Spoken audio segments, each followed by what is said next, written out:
प्रणाम स्वामी जी। जोर से। प्रणाम स्वामी जी। जब ऐसा सुना है, जब कोई किसी सेल्फ रियलाइजेशन होती है किसी को, उसकी पीछे की 7 पीढ़ियाँ और आने वाली 3 पीढ़ियाँ तर जाती हैं। इसमें सच है या हर सोल को अपनी जर्नी खुद करनी होती है? यदि किसी इंडिविजुअल को, किसी व्यक्ति को आत्मबोध होता है और उसका व्यक्तित्व विसर्जित होता है, तो उसकी पीढ़ियां जो है जेनेटिक पीढ़ियों को फायदा होता है क्या? क्या उसकी संततियां जो आने वाली हैं उन्हें फायदा होगा? और क्या जो उनके पूर्वज हैं उनको फायदा होगा? उस आत्मज्ञान का फायदा क्या उनके पूर्वजों को भी होगा? उस आत्मज्ञान का फायदा क्या उसकी संततियों को भी होगा?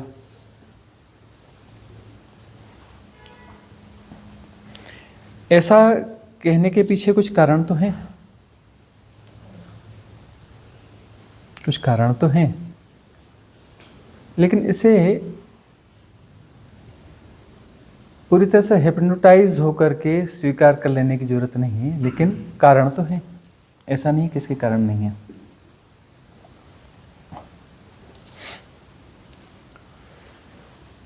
कोई बिल्ली है, कोई चूहा है, या कोई भी जीव जंतु लो, पक्षी है, उसके बच्चों को ले जाओ कहीं, छीन के दूर ले जाओ, बहुत दूर ले जाओ, और जो है वहाँ ले जा कर के उसे अच्छे से रख रहे हो, और इधर जो उसकी माँ है उसकी निगरानी करते रहो। फिर उस बच्चे को थोड़ा सा तकलीफ़ दो, जो वहाँ से बहुत दूर ले जाया जा चुका है। उसे जैसी तकलीफ़ दोगे, इस माँ को तकलीफ़ होना चालू हो जाएगी। भले 1000 किलोमीटर दूर हो, 5000 किलोमीटर दूर हो, कितनी भी दूर हो, जैसे उस बच्चे को तकलीफ़ दोगे तो उस माँ को तकलीफ़ देना चालू हो जाएगी। तब जेनेटिक इफेक्ट्स हैं, काम करते हैं। अब सामान्य मनुष्य जो है, सामान्य मनुष्य के साथ में तो बड़ी दिक्कत हो गई है कि उसने अपनी संवेदनाओं को खो दिया है, डिस्टर्ब कर दिया है, अनअलाइनमेंट हो गया है। पशुओं में यह बात है, लेकिन चीज़ें तब भी काम तो करती हैं, नहीं काम करती ऐसा तो है नहीं।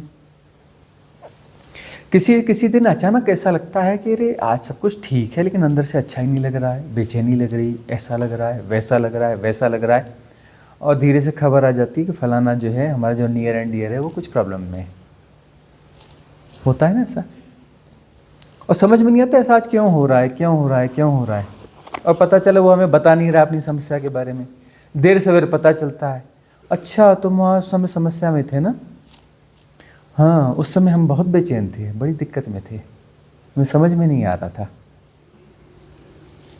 तो जेनेटिकली जहाँ आप जुड़े हुए हैं वहाँ भी काम करता है, भावात्मक रूप से जुड़े हैं वहाँ भी काम करता है।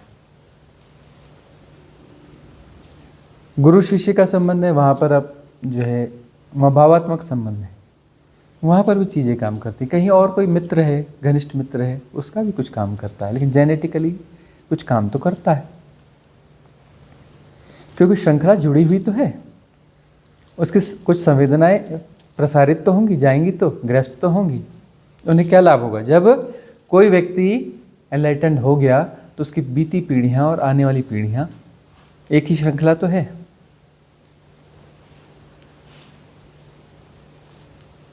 पुत्र के रूप में पिता वापस पैदा होता है ना,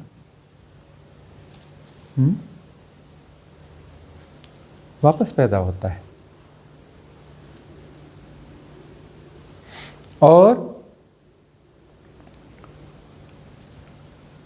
किसी भी हम मनुष्य को देखें तो स्त्री पुरुष दोनों का योग है, दोनों से मिलके बना है ना, तो दोनों इसमें समाहित है ना, माँ भी समाहित है, बाप भी समाहित है, किसी भी संतान में समाहित है ना।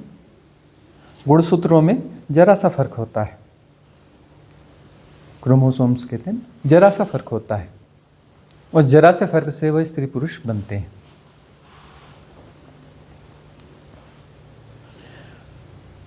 तो माँ बाप दोनों समाहित हैं, उसमें समाहित हैं, तो उसमें जब भी कुछ फ्लावरिंग होगी तो वह वहाँ भी होगी। अब क्यों जो है माँ बाप अपने बच्चों को ऐसा बनाना चाहते हैं, वैसा बनाना चाहते हैं, क्यों लगता है कि तो हम ही तो हैं। बच्चों की इतनी चिंता करते क्यों हैं? पूत कपूत हो जाता है, माता को माता नहीं होती, क्योंकि माँ जो है उसे इस तरीके से देखती है अपने बच्चों को कि मेरा ही तो आगे गया रूप है। और बच्चे जो है इस इन्फ्लुएंस में आ गए होते हैं संसार के, कि वो जो है उनके साथ में वह जुड़ाव महसूस नहीं करते।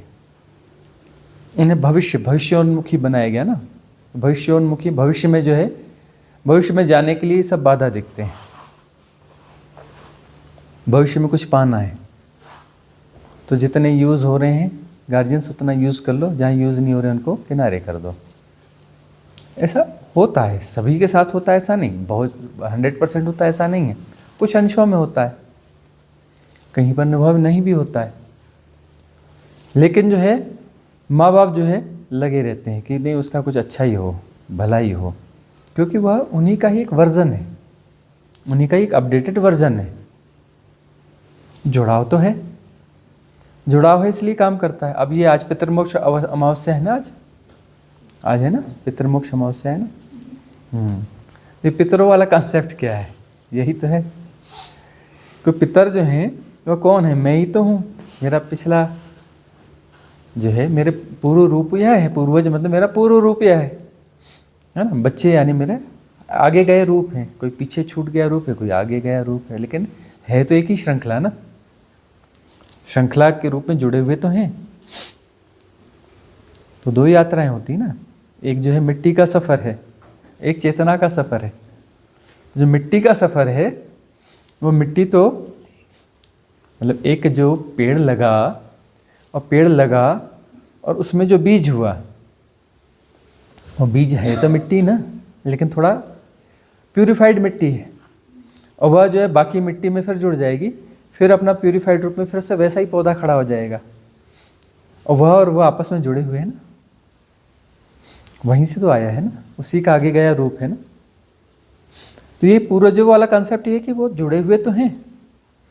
वह हम पहचान पाते हो ना पहचान पाते हो, हमारा विज्ञान उतना आगे गया या नहीं गया है ना, बाकी देख लो प्रयोग हुए हैं।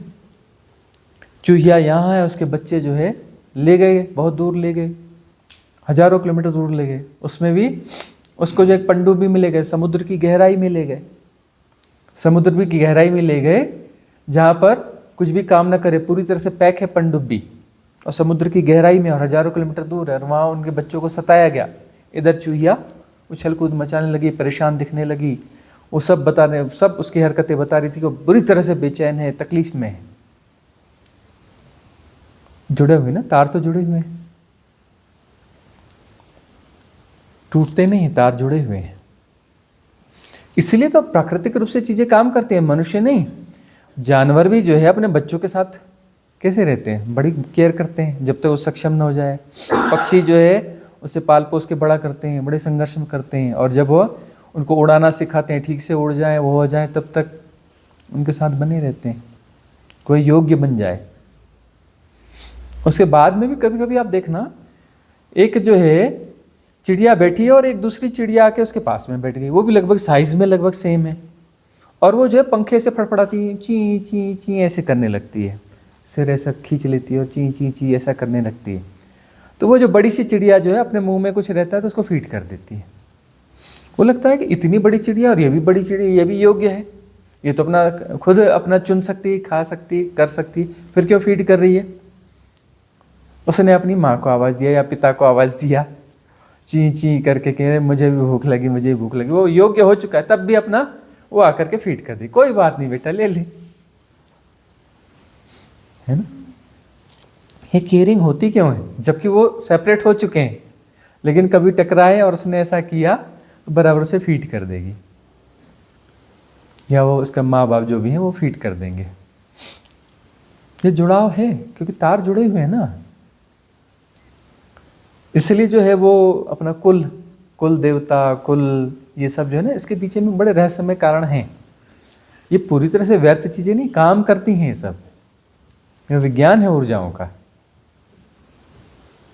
कुल देवता का क्या मतलब है कि आपके ही उसमें पुरानी श्रृंखला में कोई जो है बड़ी स्टेज पे पहुंच गया, चेतना के उच्च तल पे पहुंच गया, तो उसे पूछते हैं कि बीच वाले लोग जो है बराबर उनसे प्रार्थना करेंगे तो उनसे उतनी हेल्प नहीं मिल पा रही इन पूर्वजों से।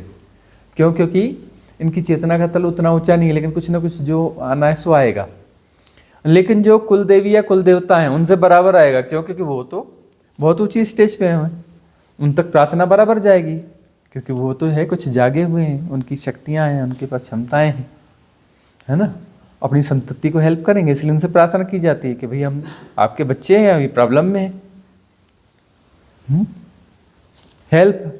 तो बोलते ठीक है बेटा, कोई बात नहीं, हेल्प देते हैं। तो कुल देवी कुल देवता इसलिए काम करते हैं, हेल्प करते हैं, क्योंकि है तो वही श्रृंखला ना। उनको मालूम है हमारे बच्चे हैं, कुछ तो जागे हुए उन्हें दिख रहा है हमारे बच्चे हैं। ठीक है, वो श्रृंखला आगे बढ़ गई है तो हमारा ही रूप, हमारा बहुत आगे बढ़ गया रूप है, लेकिन है तो हमारा ही रूप। तो परम मुक्ति हो गई हो तो फिर वो हेल्प नहीं करेंगे। लेकिन अब इतनी बड़ी श्रृंखला है, अनंत श्रृंखला है, उसमें कई ऐसे होंगे ना जो चेतना के तल पे बहुत आगे चले गए, लेकिन परम मुक्ति नहीं हुई। कुल देवी कुल देवता के रूप में एक सिंबॉलिक रूप से किसी को करते हैं, उस सिंबल में सारे आ जाते हैं। आपकी श्रृंखला में बहुत सारे ऐसी उच्च चेतनाएं होंगी जो उच्च लोक के देवता होंगे। आपकी श्रृंखला में से बहुत सारे उच्च लोक के देवता होंगे। वो किसी एक के पास नहीं जा रहा है, वो हम एक का नाम लेते हैं, लेकिन है तो सारे ना। प्रार्थना तो सब तक जाएगी ना। इसीलिए पितर पक्ष है कि पितरों को याद करो, अपने जो भी हम जिनसे आए हैं, हम जिनकी संतति हैं, वो हमारे पूर्वज हैं, उनसे हम प्रार्थना करते हैं, उनसे हम अलाइनमेंट करते हैं कि आपने जो यात्रा शुरू करी थी उस यात्रा में हम यहाँ तक पहुँचे हैं, कुछ गड़बड़ है तो ठीक कर दो, अलाइनमेंट हुआ है, कुछ अलाइनमेंट बिगड़ा हुआ है, उसे ठीक करो। प्रार्थना करते हैं और वो जो है उनकी जो क्षमता है उस अनुसार वह योगदान देते हैं। इसलिए पितरों की पूजा होती है। पर्टिकुलर यही टाइम पे क्यों बोला जाता है पितरों को? हाँ, अब यह बात आती है कि पितरों का जो है पर्टिकुलर यही टाइम क्यों कहा जाता है। तो क्या है कि जो बहुत सारे लोग होते हैं ना, अपने रिचुअल्स में जाते हैं ना, तो अपने कुल देवी कुल देवता पितरों को प्रतिदिन याद करते हैं, सबको करते हैं, लेकिन सभी लोग ऐसा कर नहीं पाते। तो उनके लिए कोई ड्यूरेशन तय कर दिया जाता है कि इन दोनों में विशेष पूजा करना, अलाइनमेंट की ठीक कोशिश करना। और वो कुछ घड़ियाँ नक्षत्र कुछ काम भी करते हैं। जैसे जो शरद पूर्णिमा है, उस पूर्णिमा का अपना महत्व है कि उस दिन जो है खीर बाहर रखोगे तो चंद्रमा की रोशनियों से उसमें कुछ न कुछ गुणधर्म बदल जाएगा। उस समय उसकी अलकेमी कुछ अलग होती है, क्योंकि वह डिस्टेंस, वह बीच, और शायद उसके बीच में वो ऐसी स्टेज में आते होंगे, है ना, कि चंद्रमा और धरती के बीच में जो वायुमंडल है उसमें खास किस्म के कुछ एलिमेंट्स उस समय वो वाले जोन में पहुंच जाते हैं। उस एलिमेंट से जो रिफ्लेक्ट होकर के ध्वनि आती है, वो प्रकाश आता है, रजत रश्मियाँ आती हैं, उन रजत रश्मियों में कुछ विशेष गुणधर्म प्रवेश कर जाते हैं। तो इसलिए वो शरद पूर्णिमा का ज़्यादा महत्व है। और उसमें दूध क्यों? क्योंकि दूध की ग्रहण करने की क्षमता बहुत ज़्यादा होती है। दूध जो है ऊर्जाओं को बहुत तेज़ी से ग्रहण करता है, पॉजिटिव या निगेटिव, है ना, ऊर्जाओं को बहुत तेज़ी से ग्रहण करता है। इसलिए पूजा में दूध का बड़ा महत्व है। दूध दही है वाइट वाला जो है, इसका बड़ा महत्व है, क्योंकि ये ग्रेस्प बहुत जल्दी करता है उन चीज़, खासतौर पर पॉजिटिव एनर्जीज को बहुत जल्दी सक कर लेता है। और बाद में उसी का प्रसाद बना के दे देते हैं कि उसमें एनर्जी समाहित हो गई, क्योंकि उसमें क्षमता है, अब इसे ले लो, इंटैक्ट कर लो। पानी तो भी है ये, हाँ, पानी में भी है ये। पानी में तो गुणधर्म होता है। ये पानी पे तो कितने प्रयोग हुए। गंगा बना दी गई, नर्मदा बना दी गई, हैं? अपने से गंगा नर्मदा है क्या? बनाई गई है। हाँ, गंगा कहते हैं कि हम बनाई हुई है, मतलब बनाई गई natural है, नहीं है। हाँ बनाई गई है। इसमें जो है पूरा एजोटेरिक सपोर्ट सिस्टम, बहुत बड़े बड़े ज्ञानी महाज्ञानी सब लगे हैं, है ना। बहुत सारे अपना जो एनलाइटेंड बीइंग्स ये वो सब समाहित रहे, तब जा कर के गंगा बनी है। और गंगोत्री जो दिखती है वो गंगोत्री असली थोड़ी नहीं, गंगोत्री पीछे है, उसके पीछे तो बहुत बड़ा सिस्टम काम करता है।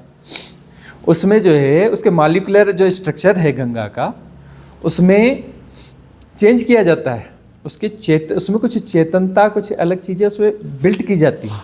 ऐसा एक वहाँ पे एक ऑटो सिस्टम काम करता है जो उसके मॉलिक्यूलर स्ट्रक्चर में कुछ चेंज कर देता है, जहाँ से पैदा होती है वहीं पर।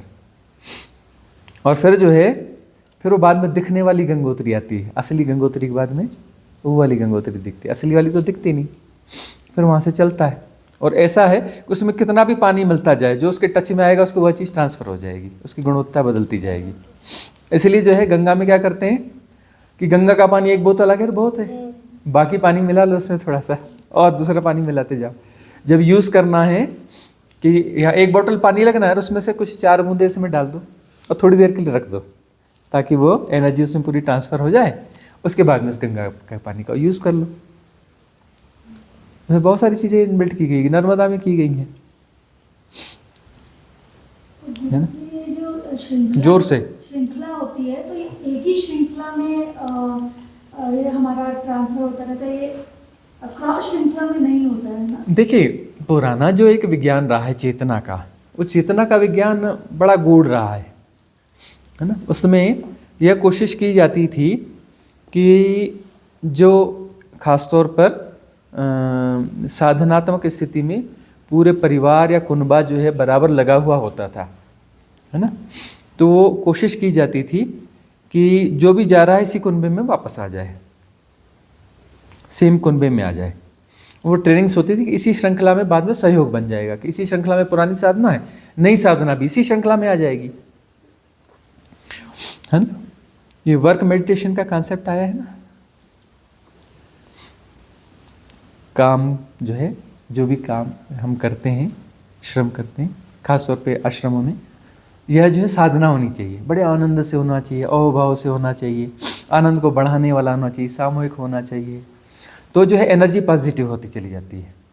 अब जो है घरों में लोग रहते हैं, मजबूरी है जी सफाई करना है, किए जा रहे हैं, मजबूरी है जी खाना बनाना है, ना खाने में स्वाद आएगा ना घर में एनर्जी आएगी।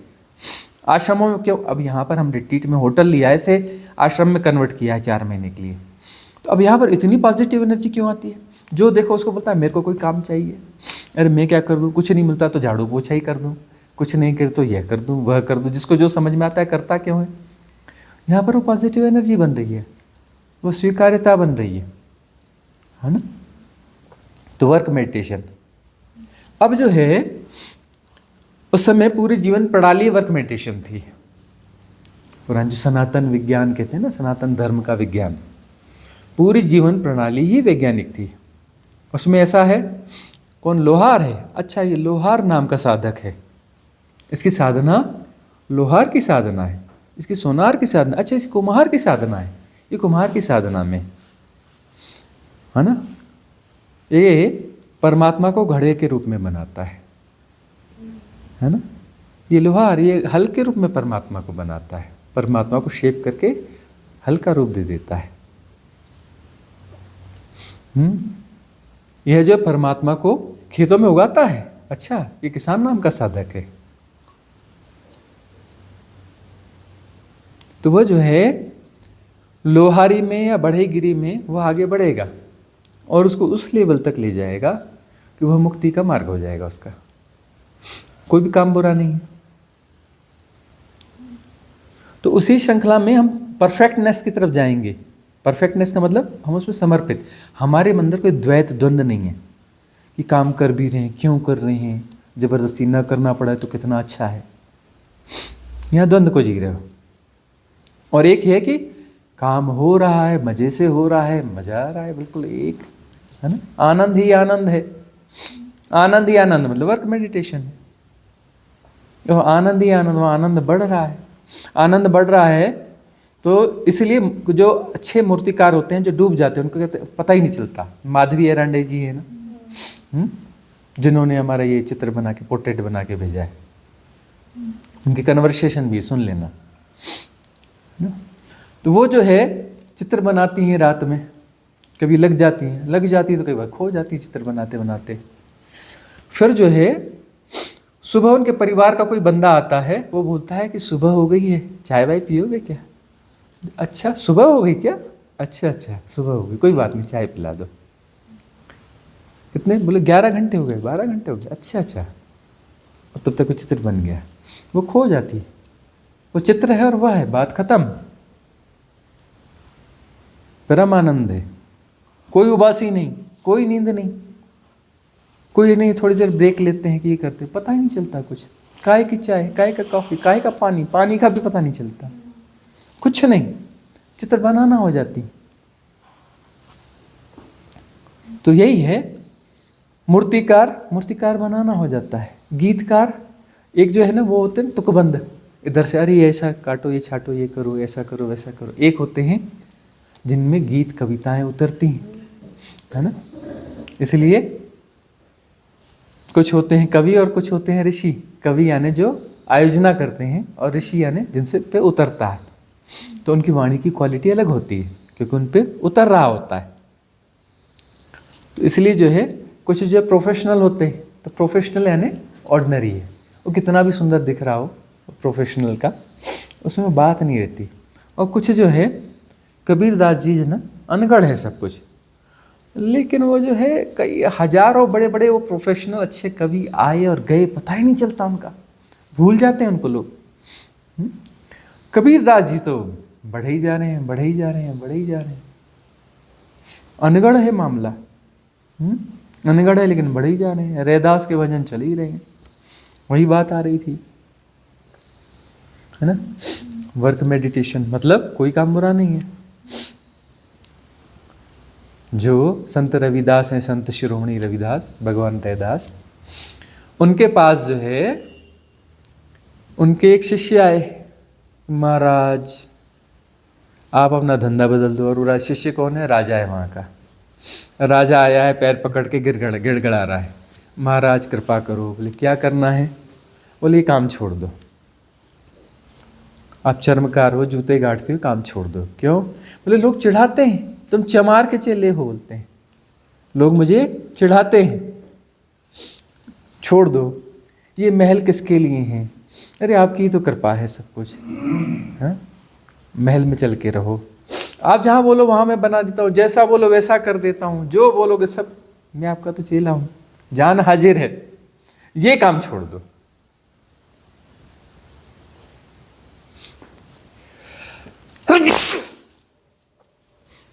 तो जो है संत रैदास कहते हैं कि अब बिल्कुल ना छोड़ूंगा, क्योंकि लोग ऐसा कहते हैं और तू उनसे इन्फ्लुएंस हो रहा है।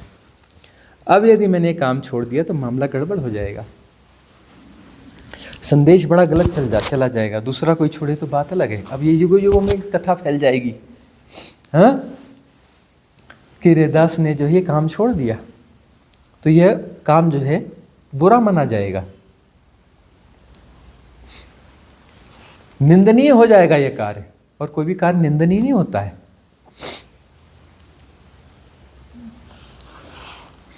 और बहुत सारे लोग जो है दूर दूर से आते थे कि जूता पहनेंगे तो उनके हाथ का पहनेंगे, है ना, उनसे मुलाकात भी हो जाएगी, उनके दर्शन भी हो जाएंगे, और उनका जूता पहनेंगे तो वो उनके हाथ की ऊर्जा है, सौभाग्य हमारे।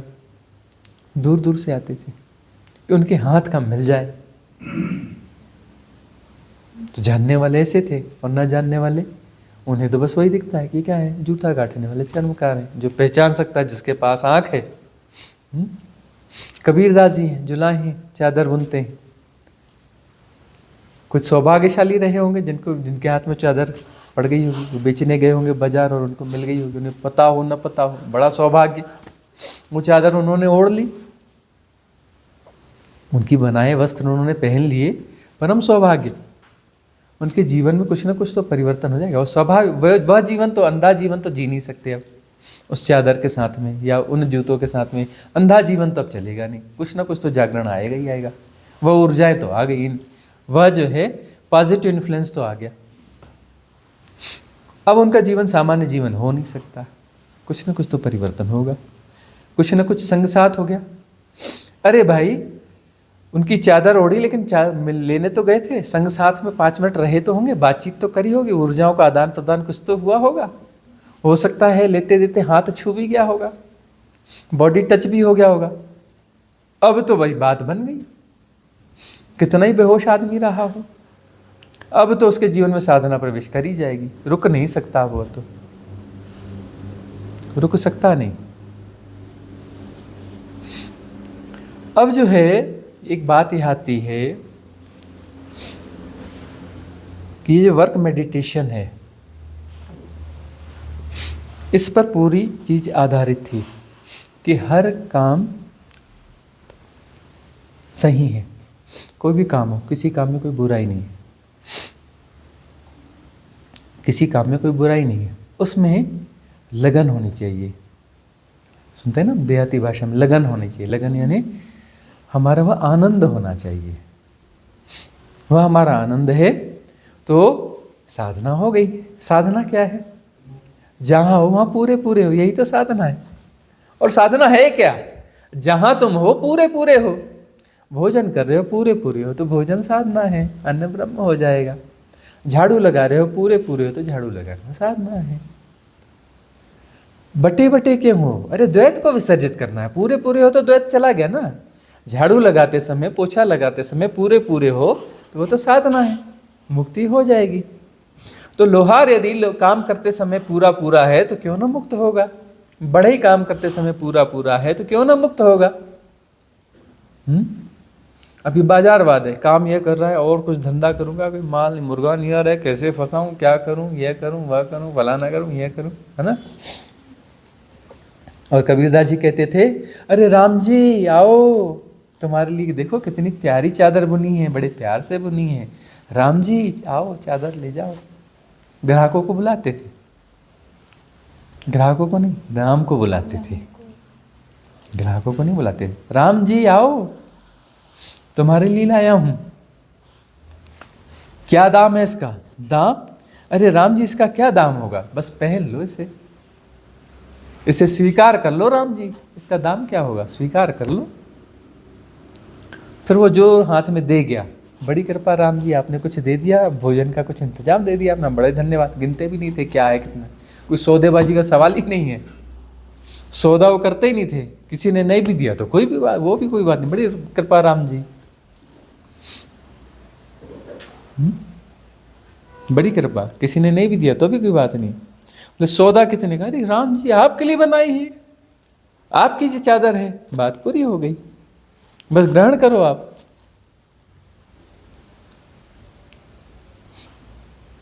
दिन अच्छे रहे होंगे, गौर से देखते होंगे, ये जुलाहा नहीं है, कुछ और है। इतनी बेहोशी नहीं रही होगी उस समय, ये जुलाहे के रूप में कुछ और है। वो भी गांठ खोलकर गिनते नहीं होंगे, वो भी मुट्ठी भर के दे जाते होंगे। गुणा भाग उनका भी विसर्जित हो जाता होगा। और ऐसे संग सानिध्य में गुणा भाग ना विसर्जित होता हो तो समझ लेना कि पत्थर है, फिर वह तो पत्थर है, वहां गुणा भाग विसर्जित हो जाता होगा उनका भी, और उनका जीवन जो है बदल जाता होगा। बदलेगा ही, बदलना पड़ेगा। वो पत्थर भी होगा ना तो वह वैसा पत्थर ना रह जाएगा।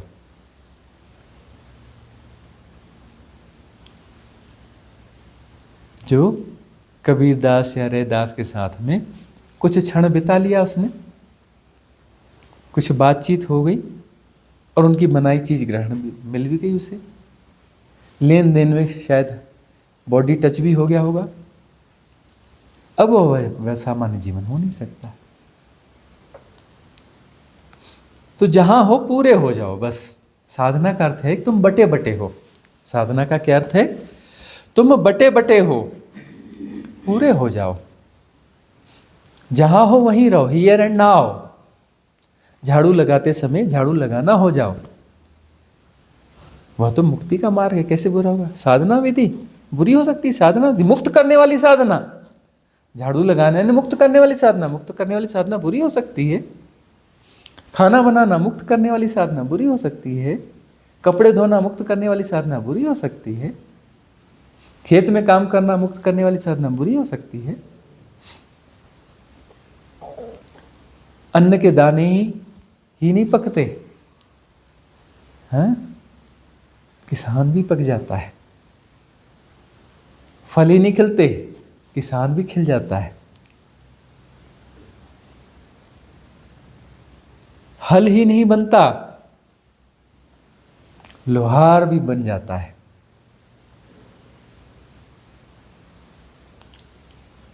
परम रूप में वह आ जाता है, परमात्मा हो जाता है। हल को बनाते बनाते वह परमात्मा हो जाता है।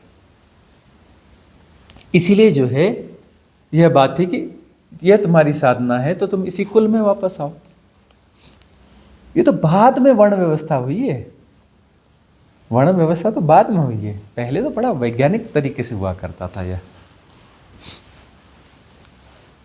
जो है बहुत वैज्ञानिक तरीके वो था, आध्यात्म का विज्ञान, परम विज्ञान रहा है। बाद में ये विकार आए और बड़े खतरनाक तरीके से आए। हाँ, वर्ण व्यवस्था, ये ऊंचा, ये नीचा, ये फलाना, ये ढिकाना। अमृत को खो दिया, विष को पकड़ लिया। अमृत था, अमृत वाला विज्ञान, अमृत वाला ज्ञान, उसे खो दिया, विष को पकड़ लिया। क्योंकि हर मार्ग परमात्मा का मार्ग है। द्वैत तो है ही नहीं, वही तो सीखना है, द्वैत तो है ही नहीं। तुम द्वैत को जी क्यों रहे हो? जब द्वैत है ही नहीं तो तुम द्वैत को क्यों जी रहे हो? तुम्हारी फ्री विल, इसलिए तुम जी रहे हो। तुमको कोई कह रहा है कि तुम द्वैत को जियो? तुम्हारी फ्री विल है, द्वैत को जियो या फिर अद्वैत को जियो। गुणा भाग लगाओ, ये गुणा भाग छोड़ दो, तुम्हारे हाथ में तो है। गुणा भाग लगाओ, साला मैं ये लोहारी का काम करता हूँ, काम बनता नहीं, ऐसा नहीं वैसा नहीं, कोई दूसरा धंधा पकड़ूं क्या? ज़्यादा पैसा आना चाहिए, ये होना चाहिए, वो होना चाहिए। अरे पुरानी व्यवस्था में तो पैसा भी नहीं होता था। लोहार ने अपना काम करना है, किसान आएगा, बोलेगा ऐसा बना दो, वैसा बना दो। वो मैंने क्या है, वो बोए थे क्या, चने बोए थे, तो चने में दे जाऊं कि कोई दूसरा दे रहा है? मेरे चने अच्छे हैं, मेरे वाले ले लेना। वो जो है ना, उससे कुछ और ले लेना, उससे सरसों ले लेना, उससे जो है गेहूं ले लेना, उससे सब्जियां ले लेना। अरे मेरे चने एक नंबर के, तो मेरे से चने ले लेना, मेरा हल ठीक कर दो, ये कर दो। अच्छा ऐसे चने, हाँ ठीक है, तुम चने दे जाना। तेली के पास जाएंगे, तेल दो, हाँ हाँ ले जाओ तेल, इतना निकाला, बोले अभी इतना ले जाओ, वो दूसरा आ रहा है उसको इतना देना है, फिर कल निकलेगा फिर ले जाना, ठीक है ना। फिर उसको बोलेगा अगर मेरे गेहूं आने वाला है, कितने तुम्हारे पत्नी बच्चे कितने, 4 लोग हैं ना, तो गेहूं और कौन दे रहा है, मैं इतना दे जाऊं तो हो जाएगा। हाँ, और कम पड़ेगा तो देख लेना ना, और दे जाऊंगा। एक परिवार था, तुम्हारे यहाँ क्या कम है, ये मैं दे जाऊंगा ना, यह मैं कर देता हूँ, तुम यह कर देता हूँ। व्यवस्था बनी, ऐसी चलती थी। वस्तु विनिमय लेकिन प्रेम के साथ था।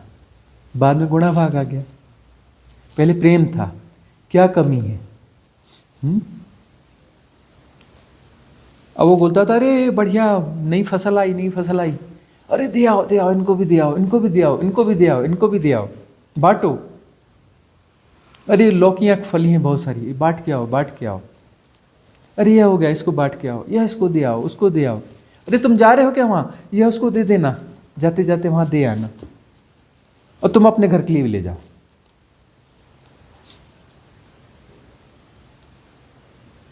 यह था बड़ा कुटुंब, वसुधैव कुटुंबकम। राह से गुजरता है, अरे राहगीर, राम राम, राम राम, कहाँ जा रहे हो? फलाने गाँव जा रहे हो, अच्छा, अरे बड़ी दूर है, बैठो। भोजन का वक्त है, पहले भोजन करो, बाद में बात करते हैं, हाथ मुंह धो लो, भोजन कर लो। कहाँ से आ रहे, कैसे आ रहे, कैसा क्या। अरे आए हो, अभी फिर चले जाओगे, अच्छा लगता है। अरे रुको ना 2-4 दिन हमारे भी साथ। हमारे साथ रुको ना 2-4 दिन, फिर चले जाना, वहाँ तो जाना ही है। अभी तो क्या बोलते हैं, शादी में जा रहे हैं। कितने बजे की शादी है? 8 बजे की। अरे देखना 10:30 के पहले कुछ नहीं होगा। अपन 10:40 पे जाएंगे और सामने फट फट फट फट दिखाएंगे, 10:50 पे निकल लेंगे वहाँ से, है ना। दिखाने के लिए बोलो गाजर का हलवा एक ऐसा दिखाएंगे, देखो हम खा रहे हैं, फोटो खिंचवा लेंगे और निकल जाएंगे, है ना। पहले क्या था, बस जा रहे हैं। कहाँ जा रहे हैं? वहाँ जा रहे हो, ठीक। कोई नहीं पूछता था कब लौटोगे, बोले जा रहा है, जब मर्जी होगी तब लौटेगा। कहेगा गुणा भाग है लौटने का, जा रहे तो अच्छा है। वो कहीं भी जाएगा वहाँ अपना उस लोग रोकेंगे। और जिनके यहाँ जा रहा है उनके यहाँ यदि खबर भी होगी फलाना आने वाला है तो बोलेगा कोई बात नहीं, वो तो बीच में तो लोग रोकेंगे, ऐसे कैसे आ जाएगा। वो गांव वाले कैसे आने देंगे, बीच में गांव पड़ते हैं, है ना। सीधे सीधे ऐसे आने देंगे, वो भी तो बोलेंगे रुको, अरे कुछ बताओ तुम्हारे यहाँ कैसा है, क्या है, कुछ इधर उधर की बातें, थोड़ा हमारे साथ भी चलो, हमारे खेत भी देखो। कोई बोलेगा अरे हमारे यहाँ देखो देखो हम ये लोहार का काम करते हैं, कोई बोलेगा बढ़ई का काम करते हैं, रुको ऐसा ऐसा करते हैं। वसुधैव कुटुंबकम, पूरा स्ट्रक्चर जो डेवलप हुआ था, पूरा स्ट्रक्चर ही मुक्ति का विज्ञान रहा है। सब आपस में जुड़े रहे हैं। बाद में सब ये माया काम करती रहती, बढ़ता जाता है बढ़ता जाता है। अब एम्बिशंस आ गए, दौड़ भाग। अब गो स्लो नहीं, गो फास्ट। हमने क्या खोया है पता है? गो फास्ट में हमने पश्चिमी संस्कृति को जो अपनाया, फास्ट फास्ट फास्ट, अपने भीतर का ठहराव खो दिया। और हम सीखने आए थे भीतर का ठहराव, रिलैक्स। हाँ भाई ठहर जाओ, हाँ जी ठहर जाते हैं। कितने दिन के लिए वही गुणा बनेंगे, ठहर जाते हैं, देखेंगे बाद में। गुणाभाग था ही नहीं। सीखने आए हैं हम ठहराओ, और क्या सीख रहे हैं? गो फास्ट, भागो दौड़ो, पाना है, ऐसा करना है, ये करना है। सीख क्या रहे हैं? उल्टी चीजें सीख रहे हैं। सीखने आए हम ठहराओ, हैं? प्रार्थना करते हैं यह दो वह दो, फलाना करो, ऐसा हो जाए वैसा हो जाए, प्रार्थना करते हैं। और उस व्याकरण वाला अर्थ और वो जो है ना उस हिसाब का ग्रामर वाला अर्थ जो कुछ होता होगा, हम तो इसका बड़ा उटपटांग सा अर्थ करते हैं, समझ में आता हो तो ठीक, ना हो तो। प्रार्थना उस अर्थ पे नहीं जाना, वो व्याकरण वाले बोलेंगे, जो व्याकरणाचार्य बोलेंगे गलत है ना, गलत होता है तो होता रहे। प्रार्थना पर अर्थना, जिसका कोई दूसरा अर्थ ही नहीं है। प्रार्थना यानी पर अर्थना, जिसका कोई दूसरा अर्थ नहीं है। प्रार्थना का मतलब कुछ नहीं, बस झुक गए। क्या कर रहे हैं? कुछ नहीं कर रहे, दूसरा कोई अर्थ ही नहीं। कौन सा अर्थ? अर्थ का क्या सवाल है? हिसाब किताब है कोई? क्या कर रहे? बस हैं, मौजूद हैं, झुक गए। क्यों झुके? पता क्या करना है, जो क्यों का क्या मतलब है? जो झुक गए, आ गए, बैठ गए, हो गया। जब हो गया तो उठे और चलते बने, बात पूरी हो गई। क्या मांगा? क्यों मांगेंगे? धंधा करने आए, सौदेबाजी करने आए?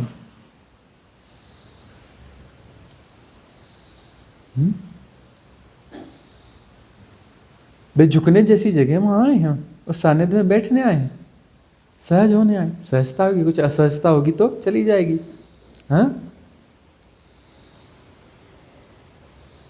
ठहर जाएंगे वहां पर। अब यहाँ ठहराव के लिए नहीं जाते वहां पर, किस लिए जाते हैं? यह दे देना वो देना, अपना विचलन बढ़ाने के लिए जा रहे हैं, अपना विक्षेप बढ़ाने के लिए जा रहे हैं। वो प्रार्थना है।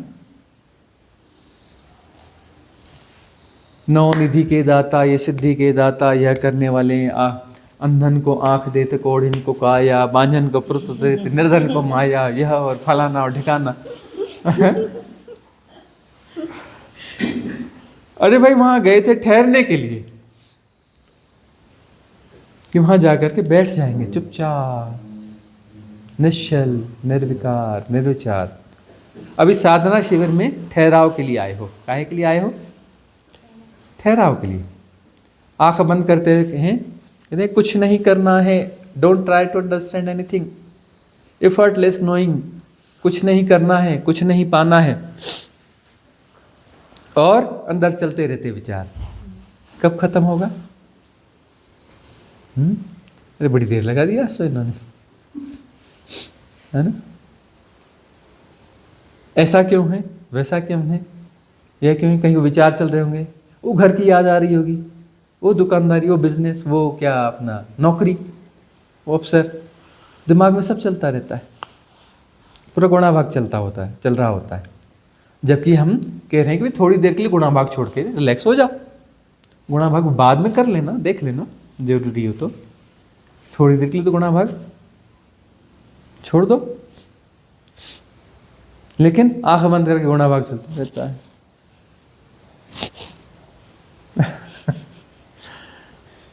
है कि नहीं? कब समझोगे? कब समझोगे? इतना जीवन गंवा दिया, इतने जन्म गंवा दिया, कब समझोगे? एक ही लेसन है, एक ही शिक्षा है, ठहराओ, ठहर जाओ। क्यों दौड़ भाग करते हो? ठहर जाओ। दौड़ भाग करके तुम द्वंद्व निर्मित कर रहे हो, द्वैत निर्मित कर रहे हो।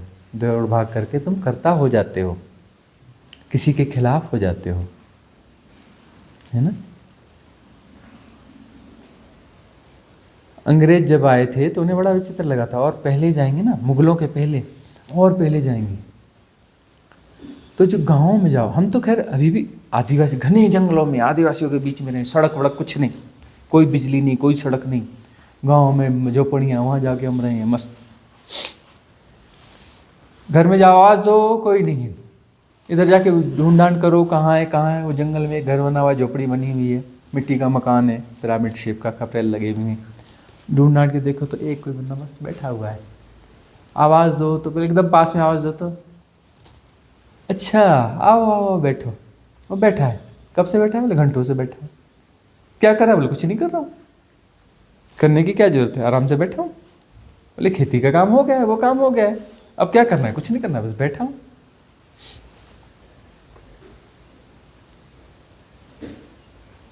बड़ा आश्चर्य लगता है, बोले कैसे बैठा है? हम तो वहाँ पे थोड़ी देर बोर हो जाएंगे, वहाँ पर तो जंगल में एकांत में झोपड़ी अपना जो है वो चुपचाप बैठा हुआ है घंटे। कितने वो पता नहीं कब से बैठा हूँ। कितने समय से बैठे हो? हुई होगी घड़ी 2 घड़ी, कोई लेना देना नहीं, कोई हिसाब किताब ही नहीं कि कब से बैठा हूँ, क्या है, कैसा है, मस्त बैठे बैठे आराम से। यहाँ का शहर का आदमी तो पागल हो जाए। आते हैं लोग, है ना, घूमने के लिए हिमालय, हाँ कितनी अच्छी जगह, मस्त, यहाँ पे जमीन मिल जाएगी क्या? अरे वो घर मिल जाएगी, प्रॉपर्टी के क्या रेट चल रहे हैं? अरे ये जगह है रहने लायक। वो अपना थोड़ी देर में दुकानदारों से यह प्रॉपर्टी क्या भाव मिलती है, कहीं प्लाट है क्या, कहीं कुछ है क्या, ये है क्या, वह है क्या, चालू हो जाते हैं सब, है ना। और जो है बढ़िया मस्त रहता है। एक दिन, अगले दिन सुबह उठते हैं धीरे धीरे, फिर प्रॉपर्टी का फिर बोलते नहीं रहने दो ना, बाद में देखते हैं। दिन बीतता है बोलते हैं वापसी का क्या है, कब चलना है, कैसे चलना है। और बाय द वे तीसरे दिन तो ऐसे हो जाते हैं, यार कुछ भी करो यार, यहाँ से भागो। क्यों? बोले वो क्या है, कोई गति नहीं है, कोई दौड़ भाग नहीं है, कुछ नहीं है, करना क्या है। वो घर याद आता है, वो गाड़ियों का शोर चलता रहता है, हलचल रहती है। बोले रौनक है, रौनक। बोलते हमारे शहर में रौनक है कि लोग दौड़ रहे हैं, भाग रहे हैं, ये कर रहे हैं, हल्ला है, गुल्ला है, ये है, फलाना है, ठिकाना है, रौनक है। और यहाँ आते हैं तो तीसरे दिन लगता है कि यार ठीक है, पहले दिन प्रॉपर्टी ढूंढते हैं, दूसरे दिन थोड़े तीसरे दिन बोलते भागो भागो भागो भागो, है ना। पहाड़ों में होता है। और फिर उसके बाद अरे अभी तो घूम के आए, अभी 1 साल बाद जाएंगे, घबराहट हो जाती है। 1 साल बाद फिर स्टेमिना बनता है, चलो पहाड़ों पे दोबारा चलते हैं।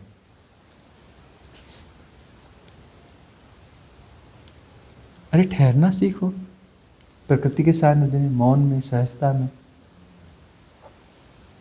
जीवन इस ठहरना सीखने के लिए। यदि किसी के जीवन में ठहराव आ गया, ठहर गया, तो जेनेटिक कोड में जितने पीछे हैं और आगे हैं ना, उनके जीवन में भी गति धीमी हो जाएगी, उनके जीवन में भी ठहराव आ जाएगा, उनके विचलन भी शांत होने लगेंगे। यह समझ फैलेगी, ठहरो ठहरो, भागो मत, दौड़ो मत, ठहरो। इस प्रकार से यह सब काम करता है। इसलिए कहते हैं ठहरे हुए का संग साथ करो। सदगुरु कौन है? ठहरा हुआ है। उस ठहरे हुए का संग साथ करो, तुम भी ठहरने लगोगे। कुछ लोग कहते ठीक है, कुछ बोलते ये इतना सा क्वेश्चन पूछो, इतना लंबा जवाब देते हैं। बोले घंटा घंटा सोचते हैं कि 10-20 क्वेश्चन हो गए, एक ही क्वेश्चन हो गया, बोले घंटा 1.5 घंटा चल गया एक ही क्वेश्चन में। उसी परत खोलते जाते खोलते जाते खोलते जाते। कुछ लोग कहते हैं अरे कुछ थोड़ा बहुत नया होता है, लेकिन लगभग वैसा का वैसा ही तो रहता है। पता चल गया ना, वैसा का वैसा रहता है, तो बात पूरी हो गई तुम्हारी। यदि समझ में आ गई कि वैसा का वैसा है, तो तुम्हारे भीतर तो ठहराव आ गया होगा। हमने ठहराव की तो बात कही थी, तुम ठहरे कि नहीं ठहरे?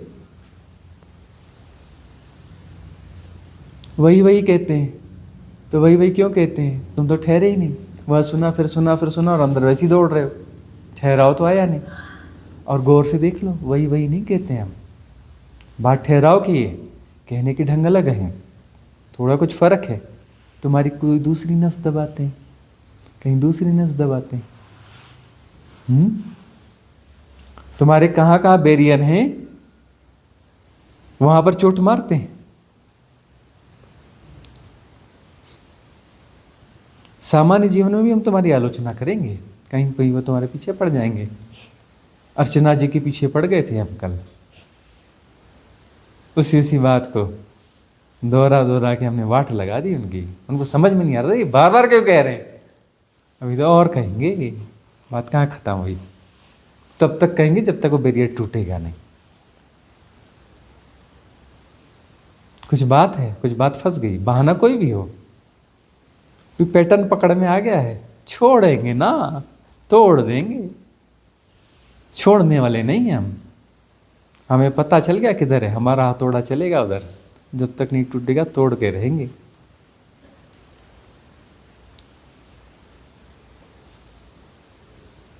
ठहरना सीखना है। सानिध्य क्या है? सत्संग क्या है? ठहरना सीखने की कला। ठहरना ही तो सीखना है ना। तो कोई ठहर गया तो उसके पूर्वज और आने वाली पीढ़ियों में कुछ ना कुछ ठहराव तो आएगा। उसके संग साथ में जो भी वहां ठहराव तो आएगा।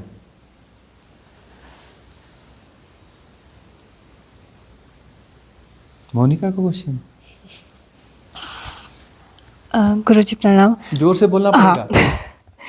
कल हमारी बातचीत में आपने बताया था कि प्लेग्राउंड्स बनते रहते हैं, बहुत सारे अनंत प्लेग्राउंड्स बनते रहते हैं। तो जो हायर डायमेंशंस में जो है आत्माएं, तो वो क्या उनसे भी आत्माएं नहीं क्रिएट होती है? वो नई आत्माएं बनती है। वो मतलब जो हायर सेल्फ का कंसेप्ट है, तो इसलिए उस संदर्भ में मैं पूछ रही हूँ कि जैसे मतलब प्लेग्राउंड बनते, तो प्लेग्राउंड में खेलने के लिए क्या आत्माएं भी उनसे आती है क्या? नहीं, जो उच्च लोक के देवता है, हायर बींग्स हैं, वही नई आत्माओं को जन्म नहीं देते। वह नई आत्मा को जन्म दे नहीं सकते।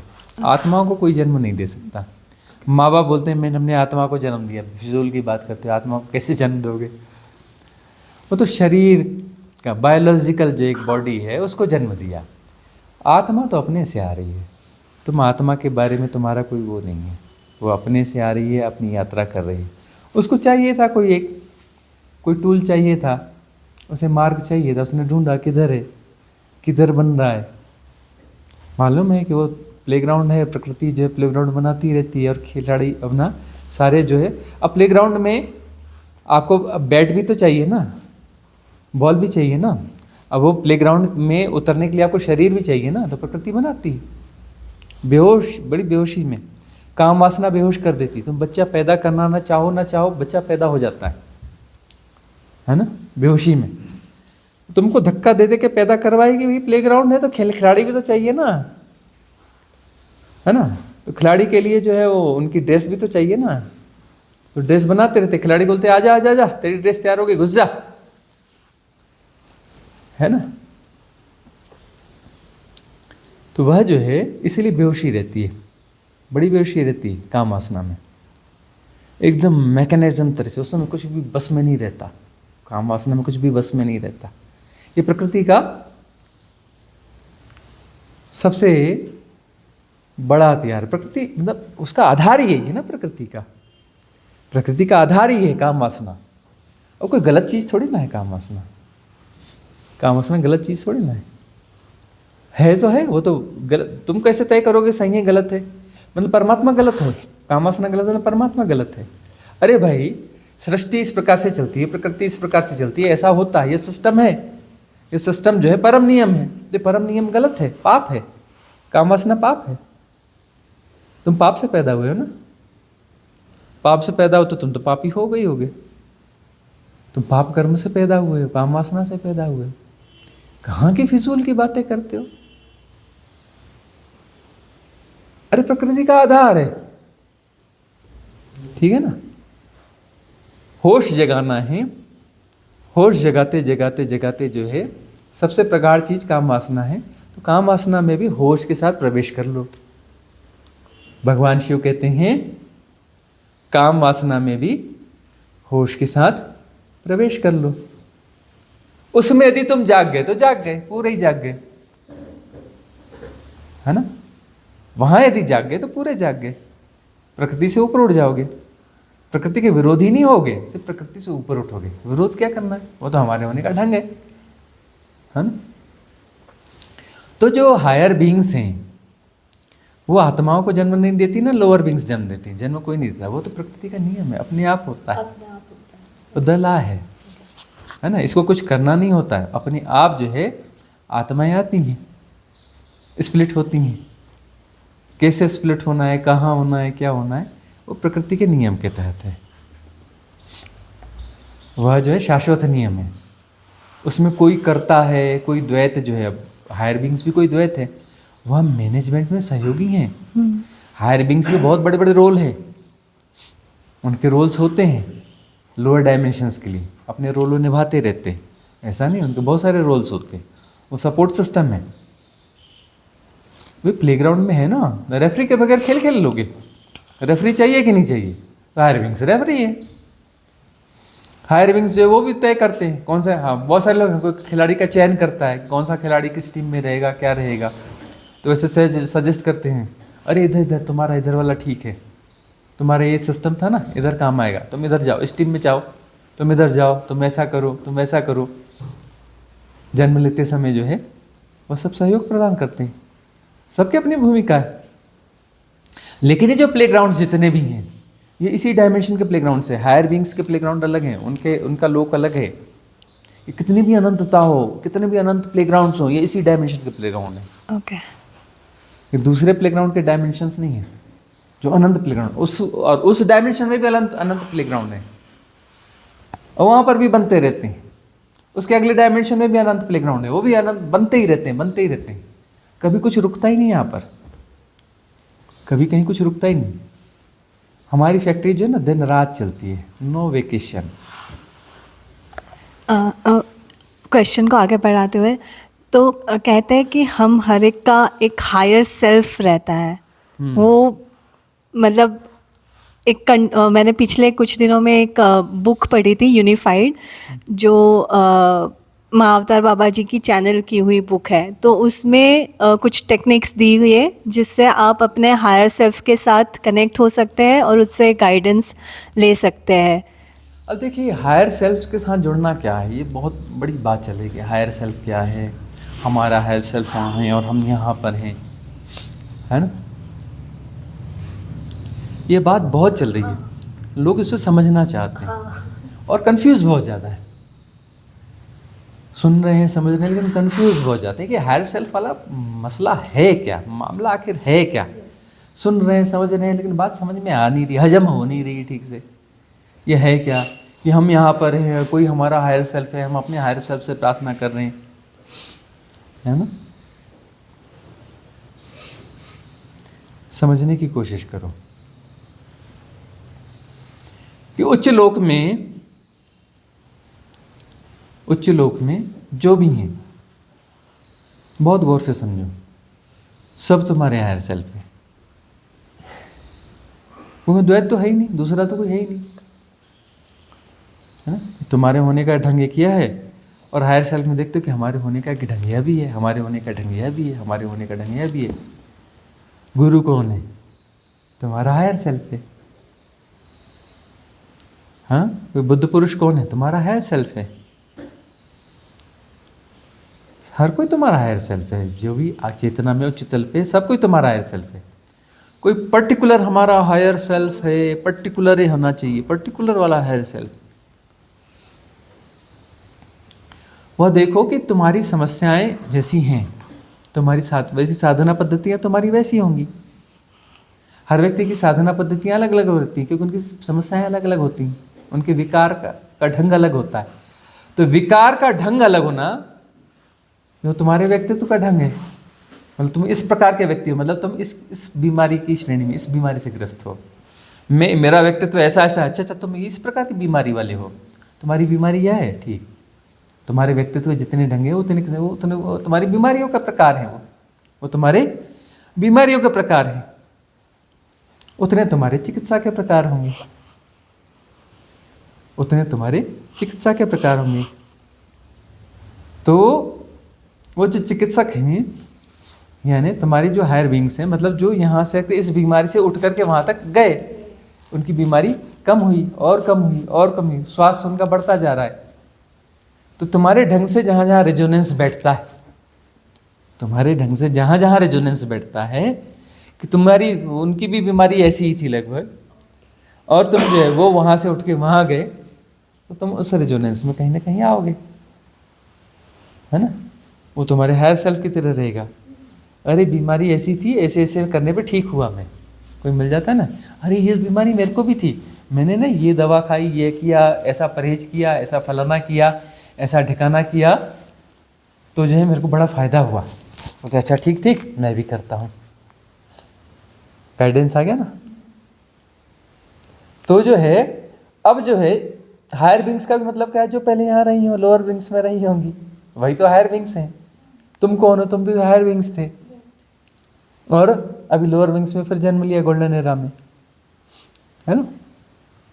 और तुम वहाँ अपने कुछ लोगों को बोल भी कहे होगे, मित्र यारों को, यार मैं जा रहा हूँ, माया ठगने वाली है, थोड़ा कॉपरेट करते रहना, कहीं डंडे वंडे ठोक देना, नींद में आऊँ तो थोड़ा ठोक देना, कहीं फंसूँ तो थोड़ा ठोक पीट करके बाहर निकाल देना, रिक्वेस्ट करके आते हैं ना, प्लीज़ देखना, तो बोलते अरे हाँ हमारा इस एरा में जन्म नहीं हो रहा है, हम तो फ्री रहेंगे, तुम्हारा ख्याल रखेंगे, चिंता मत करो, मौके पे तुमको ठोक पीट दिया करेंगे, जगा दिया करेंगे, झकझोर दिया करेंगे।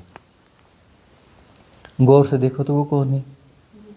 वो भी हमारी हायर सेल्फ ही हो गए, तो हमारे रेजोनेंस में आ गए ना।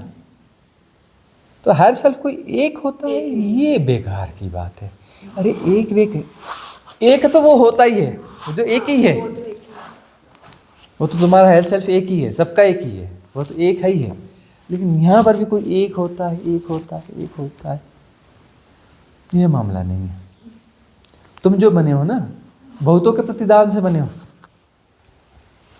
तुम कुछ माँ से प्रभावित हो, कुछ बाप से प्रभावित हो, कुछ ताऊ से प्रभावित हो, कुछ अपने कजन से प्रभावित हो, कुछ अपने मित्र से प्रभावित हो, कुछ टीचर से प्रभावित हो, कुछ पड़ोसी से प्रभावित हो, कुछ उससे प्रभावित हो, कुछ उससे प्रभावित हो। तुम न जाने कितनों का जोड़ हो, न जाने तुम कितनों का जोड़ हो।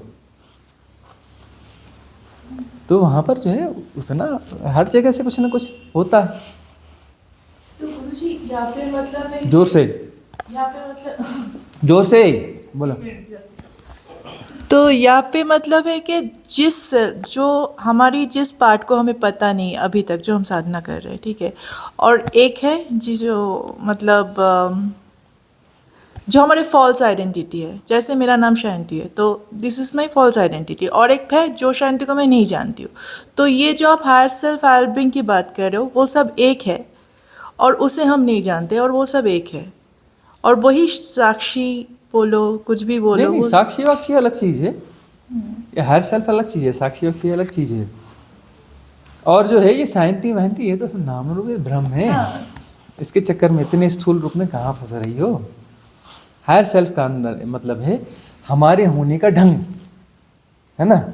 और हायर सेल्फ भी वही हमारे होने का ढंग है, लेकिन थोड़ा फेयर है। हमारे में विचलन ज़्यादा है, उसमें विचलन कम है, थोड़ा ठहराव आ गया है। तो वो भी एक लीला का पार्ट है। हाँ, वो भी लीला का पार्ट है, उसमें ठहराव आ गया है, और उससे आगे में और ठहराव आ गया है, उसके आगे में और ठहराव, है ना। जितनी हायर बीइंग से मतलब उनमें दौड़ भाग, महत्वाकांक्षाएं, आपाधापी, गुणाभाग कम हो गया है, थोड़े रिलैक्स हो गए। जितने रिलैक्स उतनी हायर बीइंग, और रिलैक्स तो और हायर बीइंग। सदगुरु का मतलब क्या है? रिलैक्स, है ना, ठहराव आ गया है। तुम क्या सीखने आए हो? ठहरना सीखने आए हो ना। आंख बंद करो, बैठ जाओ, कुछ मत करो। अरे कुछ मत करो, काहे कर रहे हो? अरे कर करके क्या बना लिया? अरे बना कर भी क्या पा लिया? तुमने इकट्ठा किया, उससे तुम्हें क्या मिल गया इकट्ठा करके? हाँ, तुमने पद प्रतिष्ठा पा ली तो क्या हो गया उससे? कौन सा सुख चैन आ गया? बोलते ना, ये पद मिल जाएगा तो मेरे मजे आ जाएंगे। मजे का मतलब मैं फिर रिलैक्स हो जाऊंगा। अरे जाके देखो बड़े पद वालों को रिलैक्स बिल्कुल नहीं है। इतना धन आ जाएगा तो मैं रिलैक्स हो जाऊंगा। जाके मिलो ना अंबानी उम्बानी से, रिलैक्स बिल्कुल नहीं है। रिलैक्सनेस तो होती नहीं।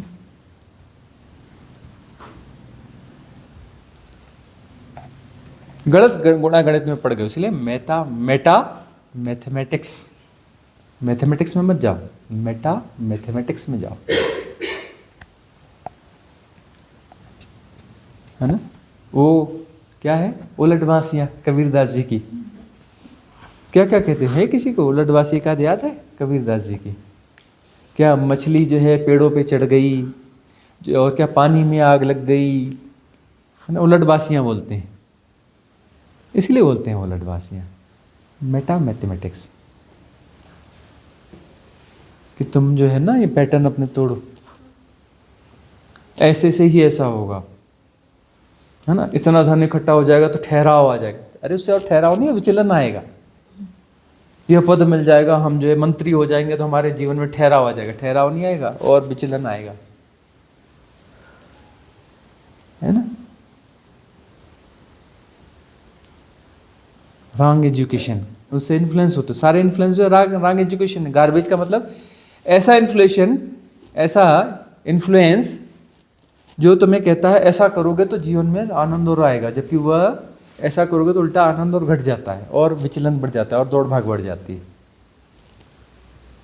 साधना के नाम पर भी उल्टे सीधे खूब करते हैं, खूब बड़े बेचैन होते हैं। बोलते आपका शेड्यूल क्या है जी, कितने बजे से हमारा विचलन शुरू हो जाएगा, हैं? कब से हमारा विक्षेप चालू हो जाएगा, इतने बजे उठना, चलो चलो ये करना है, अरे ये करो, अब इसके करना है, अब ये करना है, वो दौड़ा भागी करना है, वो करना है। आपका शेड्यूल क्या है? आप कितना हिलाते डुलाते हो? हम कहते नहीं भैया आ जाओ, आराम करो, हैं? आराम से सो, आराम से उठो, आराम से नहा धो लो। कोई बोलता मैंने नहीं नहाया, कोई बात नहीं, यहाँ धूल धक्कड़ है नहीं, पसीना नहीं, मत नहा, आज कल नहा लेना, हैं? लंच टाइम तो फिक्स होगा। अरे भैया लंच टाइम का क्या फिक्स है? मौज से बनाते हैं, जब बनता है, जब वो होता है तब खा लेते हैं। काहे का गुणा भाग है?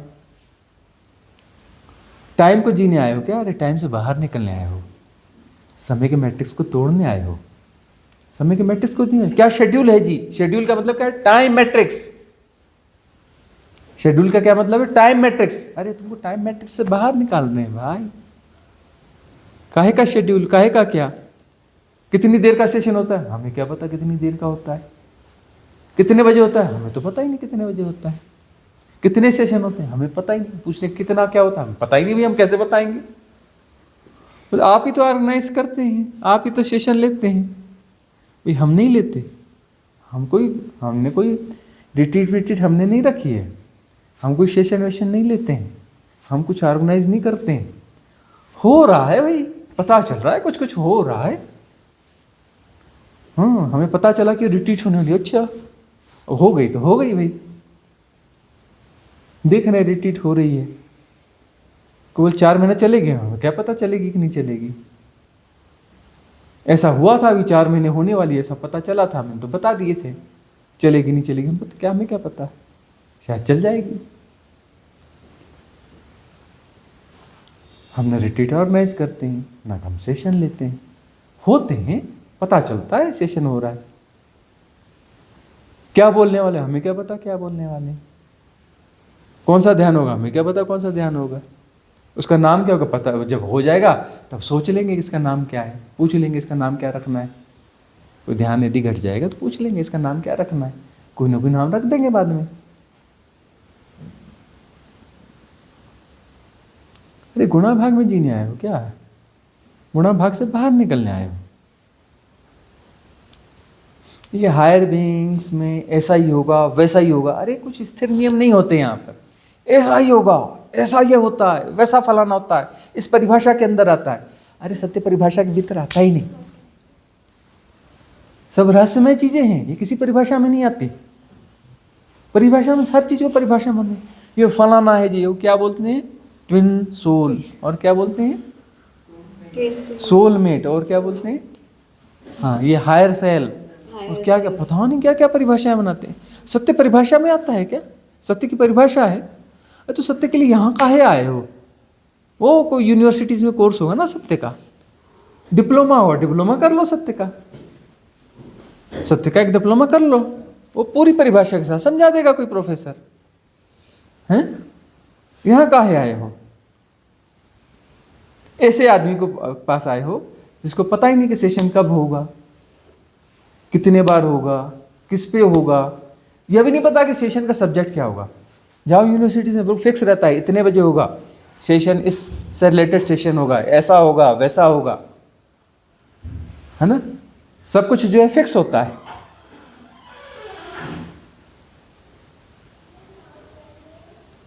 और यहां पर जो है कुछ भी फिक्स नहीं है।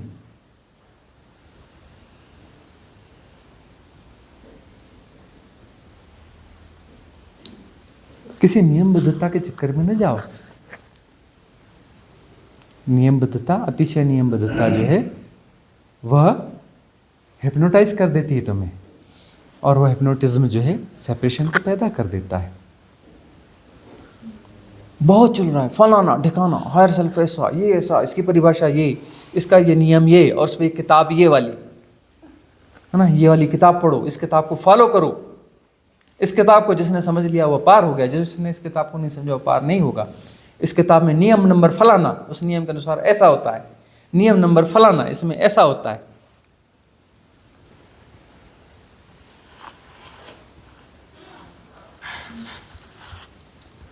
जागो, होश में आओ।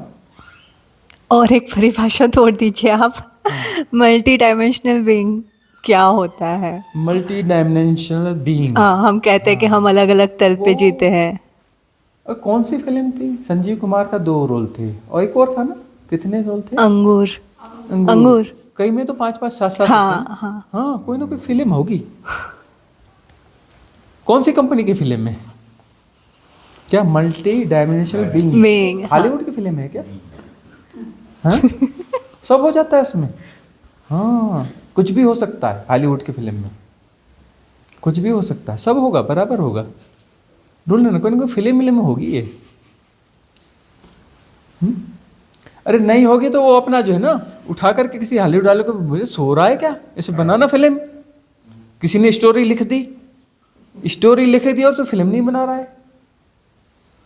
हो सकता है फिल्म ना बनी हो, स्टोरी आई हो, हॉलीवुड वाले को भेज देना, उसके काम किए। मल्टी डायमेंशनल बीइंग, है ना। अरे OTT प्लेटफॉर्म पे आया है वो लोकी, लोकी, हाँ अरे पकड़ में आ गया।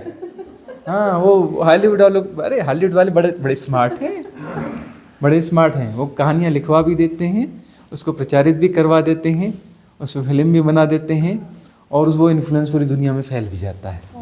हाँ ये सब हॉलीवुड वालों का चक्कर है, बड़े स्मार्ट। अभी बहुत सारी चीज़ें परोसने वाले हैं ये।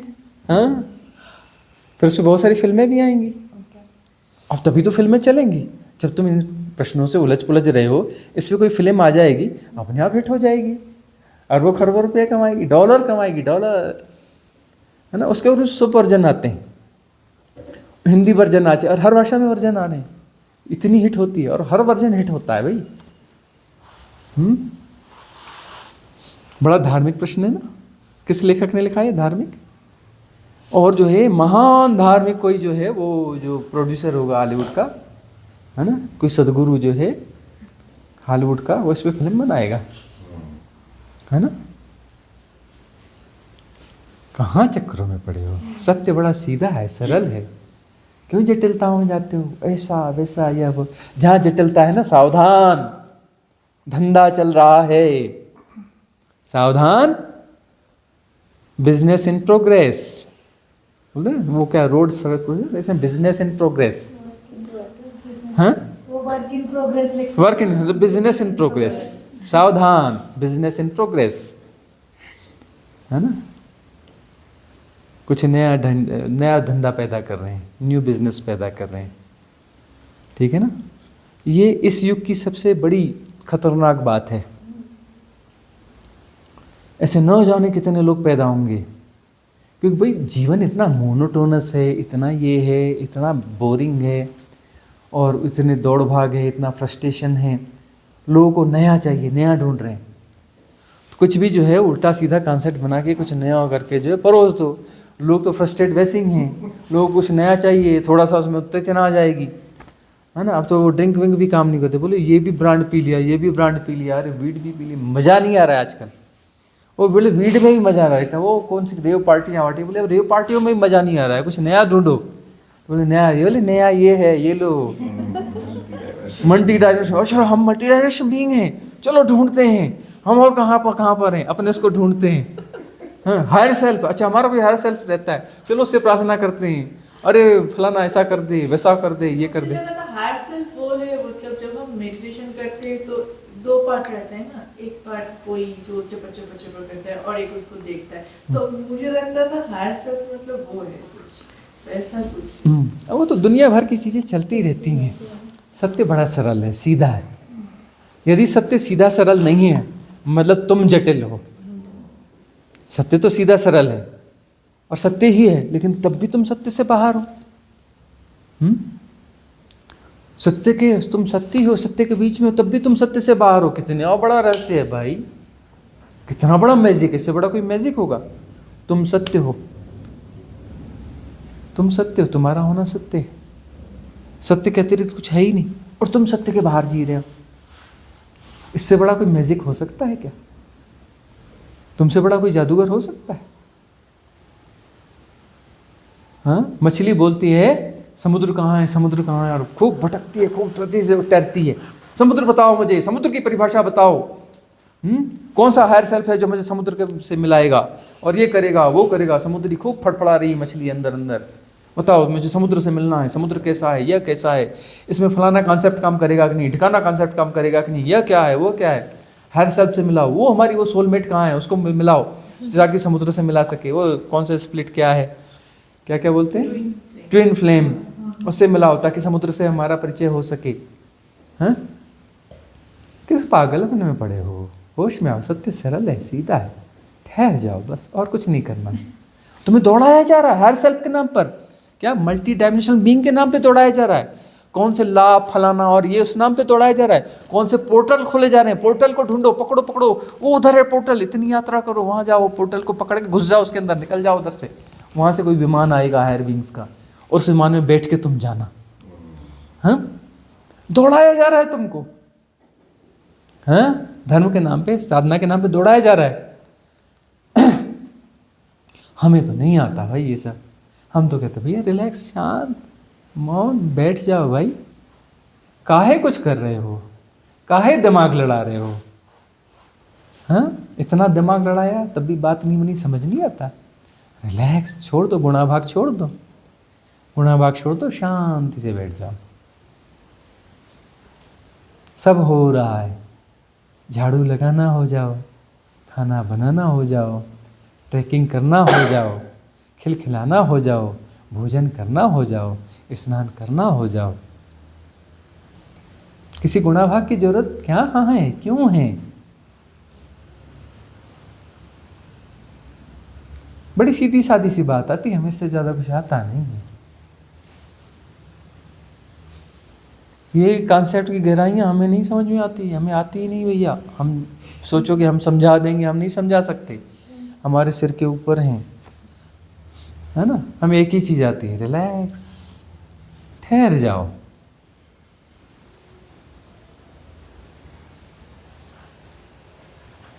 थम जा, ठहर जा। आज की सभा यहाँ समाप्त होती है।